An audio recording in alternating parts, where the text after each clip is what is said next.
Anda masih menyaksikan Sapa Indonesia Malam, saya Friska Clarissa. Indonesia sering disebut sebagai salah satu negara demokrasi terbesar di dunia. Namun pada praktiknya penerapan sistem demokrasi di Indonesia masih memiliki banyak catatan. Kita lihat saudara, dalam beberapa tahun terakhir ini peringkat indeks demokrasi Indonesia mengalami penurunan. Data dari The Economist Intelligence Unit atau IEU pada tahun 2021, indeks demokrasi Indonesia 6,71 berada di peringkat 52. Tahun 2022, indeks tetap namun peringkat turun ke 54. Dan di tahun 2023, indeks demokrasi turun jadi 6,53 dan peringkat Indonesia juga turun ke posisi 56. Berikutnya kita akan bahas bahwa pemilu ini merupakan salah satu indikator demokrasi. Namun di Indonesia biaya menjadikan pemilu banyak disebut mahal.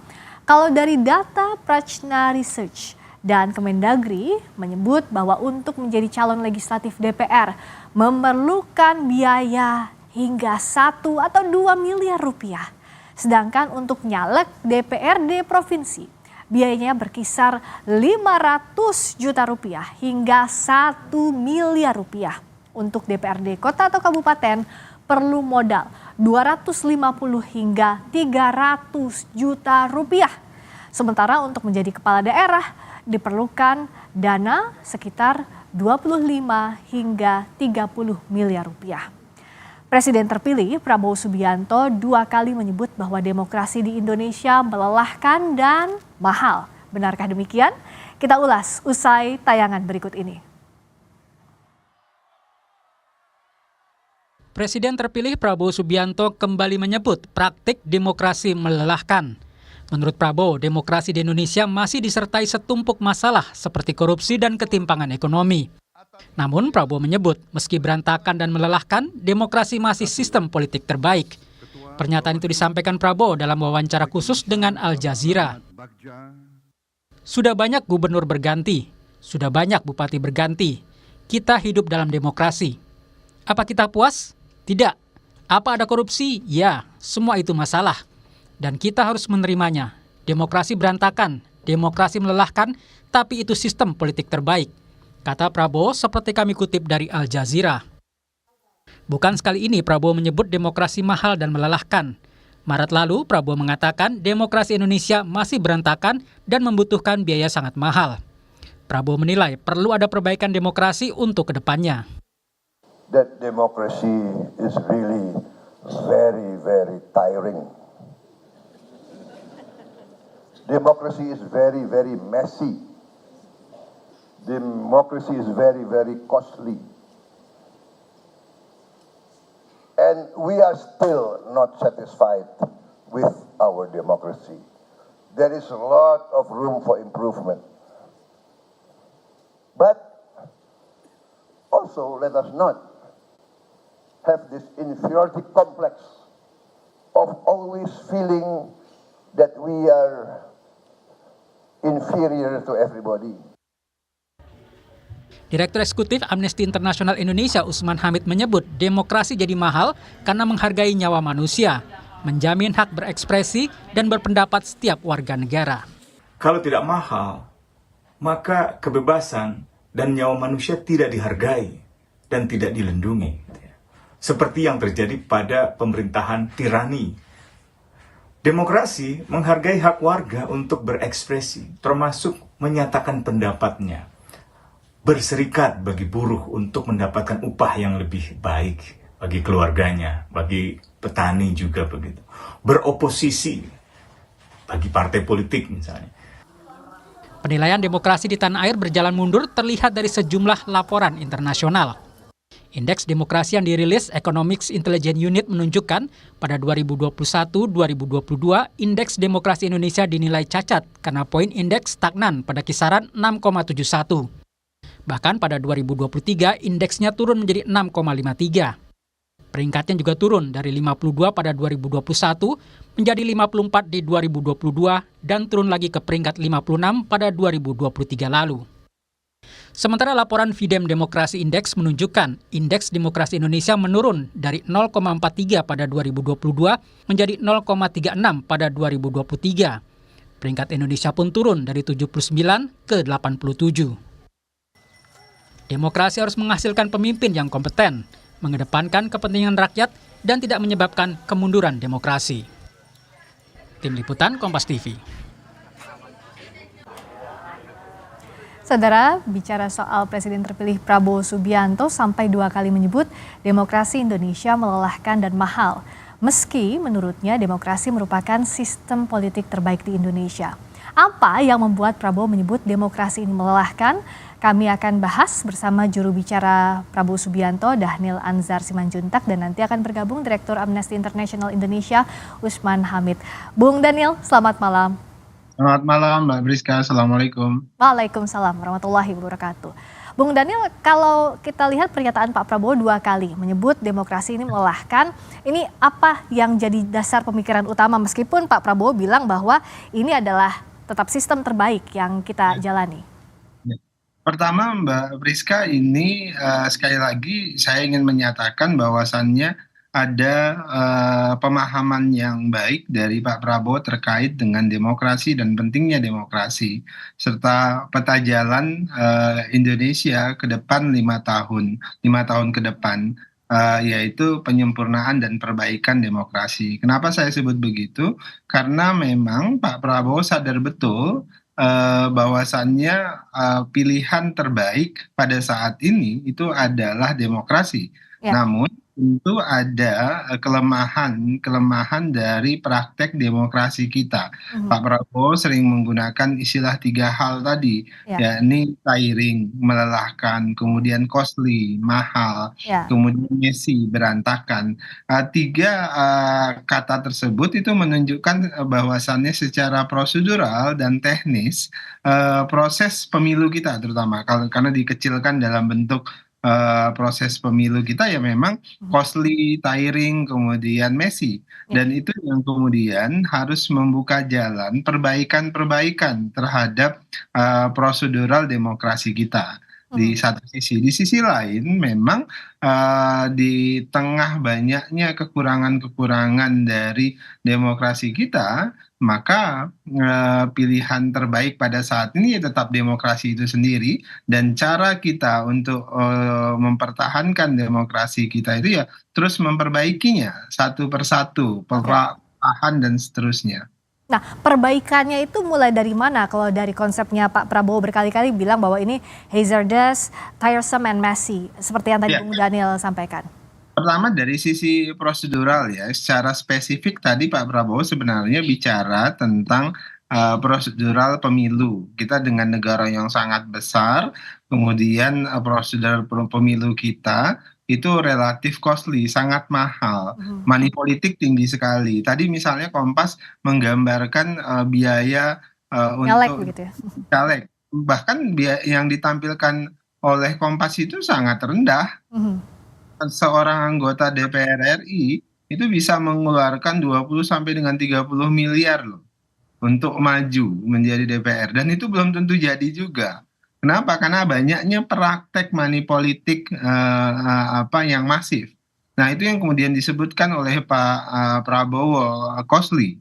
Nah, kemudian Messi ya memang kemudian karena kompleksitas pelaksanaan pemilu kita dengan negara yang sangat besar, dari kepulauan yang banyak, kemudian jumlah penduduk yang banyak, itu menuntut kita lebih telaten membangun prosedural pemilu yang lebih baik. Jadi sehingga menghindari proses-proses yang berantakan. Artinya kita harus menuju manajerial kepemiluan yang lebih sophisticated, lebih maju begitu.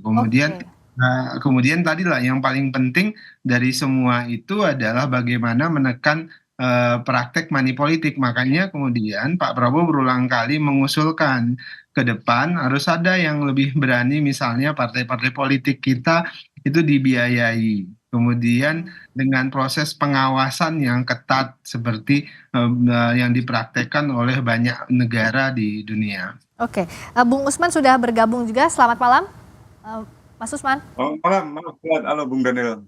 Halo Mas. Nah, Mas Usman, kalau tadi ada catatan dari Bung Daniel bahwa Pak Prabowo setuju bahwa memang demokrasi adalah sistem yang tidak ada alternatifnya. Tapi di sisi lain juga ada sejumlah kekurangan, money politics misalnya Messi dalam pelaksanaannya, termasuk juga high cost dan juga bagaimana harus ada manajerial kepemiluan yang lebih baik ke depannya. Bagaimana kalau Bung Usman lihat ini? Ya, terima kasih. Saya kira untuk menjelaskan demokrasi yang melelahkan karena faktor money politik tentu tidak tepat ya, karena bagaimanapun juga apa yang tengah kita ingin jalankan dalam sistem demokrasi dengan apa yang pada praktiknya terjadi sebagai money politik tentu dua hal yang berbeda. Ada banyak negara yang memiliki sistem demokrasi tapi nyaris tanpa ada money politik gitu. Dan itu saya kira bisa jadi pembelajaran buat Indonesia. Tentu saja kita perlu terus memperbaiki sistem kepemiluan kita agar mengecilkan setiap kali ada potensi terjadinya money politik gitu ya.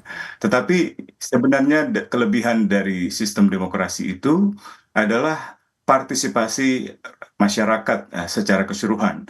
Dengan partisipasi yang sangat luas sebenarnya justru memudahkan para pengambil kebijakan termasuk juga misalnya presiden, wakil presiden, atau para menteri di dalam memastikan bahwa kebijakan-kebijakannya memang untuk kesejahteraan masyarakat, keadilan masyarakat, dan seterusnya. Jadi saya kira pernyataan-pernyataan semacam itu mungkin perlu diberi penjelasan lebih jauh dan saya percaya bahwa money politik itu bukan bagian dari sistem demokrasi, itu adalah praktik yang memang sama seperti di dalam sistem hukum kan, sistem hukum ada jual beli perkara, ada suap menyuap gitu. Tapi kan suap menyuap dan jual beli perkara itu bukan bagian dari sistem hukum. Ya, tapi itu ada penyimpangan begitu ya? Penyimpangan itu yang saya kira harusnya kita bisa bedakan kira-kira gitu. Kalau tadi yang jadi esensi demokrasi menurut Bung Usman adalah soal partisipasi masyarakat. Bung Daniel, yang juga harus diluruskan tentu saja apakah dengan pernyataan Pak Prabowo yang demokrasi melelahkan, ini bisa berpotensi meniadakan partisipasi masyarakat, artinya dengan sistem pemilu langsung, itu kan yang kita dengar juga di media sosial jadi pertanyaan. Bagaimana meluruskan ini Bung Daniel? Justru dengan pernyataan Pak Prabowo itu memperluas partisipasi masyarakat yang lebih berkualitas, Mbak Priska. Kenapa? Karena Pak Prabowo menjabarkan apa kekurangan, apa ekses dari tadilah sebut penyimpangan yang terjadi di demokrasi kita pada hari ini. Nah, oleh sebab itu concern Pak Prabowo bagaimana ke depan partisipasi masyarakat yang menjadi substansi dari demokrasi tadi itu lebih berkualitas. Salah satunya apa? Menegasikan atau menghilangkan money politik. Bagaimana caranya? Tentu itu yang akan kita kerjakan bersama-sama. Kita pikirkan bersama-sama. Pak Prabowo sudah menyampaikan berulang kali pada saat kampanye misalnya ada alternatif bagaimana partai politik itu dibiayai oleh negara namun diawasi dengan ketat pertanggungjawabannya, ada hukuman terkait dengan penggunaan uang negara apabila kemudian tidak digunakan sebagaimana mestinya, dan kemudian bagaimana supaya praktek-praktek kepemiluan kita lebih baik manajemennya dan sebagainya.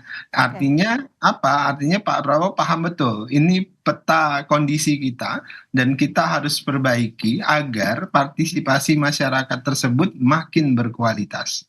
Nah, masukan dari Bung Usman tentu ini dinantikan juga oleh Pak Prabowo seperti tadi kata Bung Daniel, harus ada masukan juga dari masyarakat. Nah, bicara soal evaluasi, soal kita katakanlah di existing development of demokrasi, perkembangan demokrasi saat ini dengan tadi ada sejumlah penyimpangan yang terjadi, dari mana kita bisa memperbaikinya, Bung Usman? Ya, kalau untuk partai politik memang ada keperluan untuk pendanaan partai politik ya. Bagaimanapun juga sejak tahun 50-an, 60-an itu studi-studi tentang partai politik dari Katzenmeier atau di Indonesia, Kuscrido Ambardi, dan juga lembaga seperti Indonesian Corruption Watch melihat ada problem dalam kemandirian partai politik. Seringkali partai-partai politik sulit untuk mengambil peran-peran yang optimal termasuk mengkritisi atau mengawasi jalannya pemerintahan, Ya. karena bergantung pada sumber-sumber pendanaan di luar dari pendanaan yang bisa dibenarkan. Idealnya partai-partai politik mendapatkan dana dari iuran-iuran para anggotanya, seperti dulu tahun mungkin 50-an, 40-an itu Ya. kan partai-partai politik di dunia memiliki pendanaan mandiri dari anggota-anggotanya. Tetapi memang sejak tahun 60-an mungkin sudah tidak ada lagi. Sedikit sekali yang benar-benar memiliki kemandirian pendanaan. Nah, Presiden Abdurrahman Wahid tahun 99 memberikan subsidi kepada partai-partai politik. Tapi pada tahun 2005 Presiden Susilo Bambang Yudhoyono mengurangi subsidi-subsidi subsidi dana partai politik. Akibatnya banyak pimpinan partai politik, pejabat partai politik yang mencari sumber-sumber dana Ya. dan terjebak ke dalam praktik korupsi, kolusi, dan nepotisme. Nah, Ya. problem itu sebenarnya lebih merupakan korupsi yang sistemik, korupsi di sektor politik, Ya. bukan lagi problem money politik sebagaimana yang kita ingin bicarakan di tingkat masyarakat gitu. Saya kira itu soal yang berbeda. Tapi saya setuju soal pendanaan partai politik atau Ya. subsidi partai politik. Hanya kalau misalnya yang dimaksud dengan katakanlah memperbaiki ongkos politik demokrasi yang mahal dengan menghapuskan pemilihan langsung menjadi pemilihan melalui katakanlah wakil-wakil partai politik di DPR MPR, dengan situasi sekarang saya khawatir hanya memindahkan problem money politik dari bawah ke tingkat atas gitu. Oke. Jadi dipastikan bahwa bukan itu solusinya ya, Bung Daniel ya, seperti yang dikhawatirkan tadi.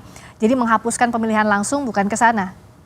Ya, yang jelas kan apa tadi kualitas partisipasi publik ingin didorong terus meningkat kualitasnya. Itu poin terpenting yang ingin dihadirkan oleh Pak Prabowo. Nah, kemudian kedua tentu tadi meminimalisir praktek-praktek money politik di tingkat apa grassroots yang dilakukan ya tentu para elit politik. Nah, di sisi lain juga menjadi perhatian Pak Prabowo kan tadi disebutkan oleh Mas Usman bagaimana kemudian partai politik itu bisa lebih akuntabel dan transparan dalam hal tadi pembiayaan partai politik. Oleh sebab itulah kemudian ada subsidi dari negara terkait dengan pembiayaan partai politik. Nah, tapi dengan konsekuensi tadi pengawasan yang sangat ketat. Ini akan sangat membantu meminimalisir praktek-praktek korupsi politik yang